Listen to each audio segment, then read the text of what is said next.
Interviews are not meant to be statistically significant. I mean, a lot of times people are going to say, but, we're doing this for all of California. So we have something like 30 million Californians. So we're going to need to interview something on the order of 10 million people for this to be statistically significant. And my response to that is, yeah, that's true if you're doing something like a poll or an opinion survey. But this isn't a poll of voting habits. This is a very different beast. What you're trying to do with these interviews and what you're trying to do with your usability testing later on is you're trying to find the most common problems that frequently are going to trip someone up when they're using your product. So the point of human-centered design is to find those deep-seated opinions, motivations, and other things that influence behavior.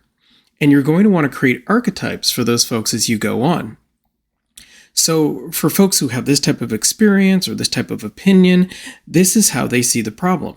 And this is how we can fix it for them. This is what you're trying to do with your interviews.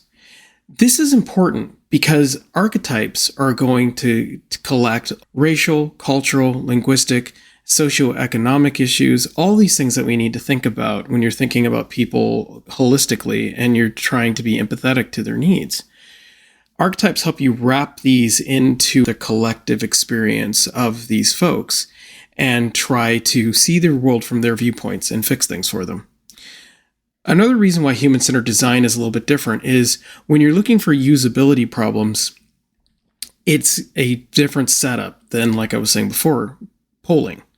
Research from the Norman Nielsen group found out that after the third person you interview, you're going to start hearing the same things over and over again.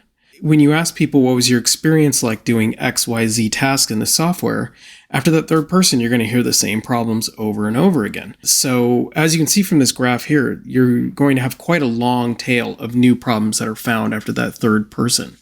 So you might hear a couple of unique things, but really, when you're looking at the value of your time, after the third usability test, it's time to switch. You can start asking for a different set of questions, and you can start mining slightly different areas.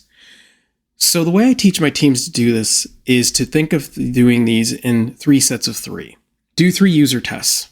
Find all the problems you can from those 3 tests. Go back and adjust your prototype to fix those problems. Then interview 3 more people. You're going to find new problems and you're going to see if your previous solutions worked. Revise the prototype again. Test 3 more people. Revise it again.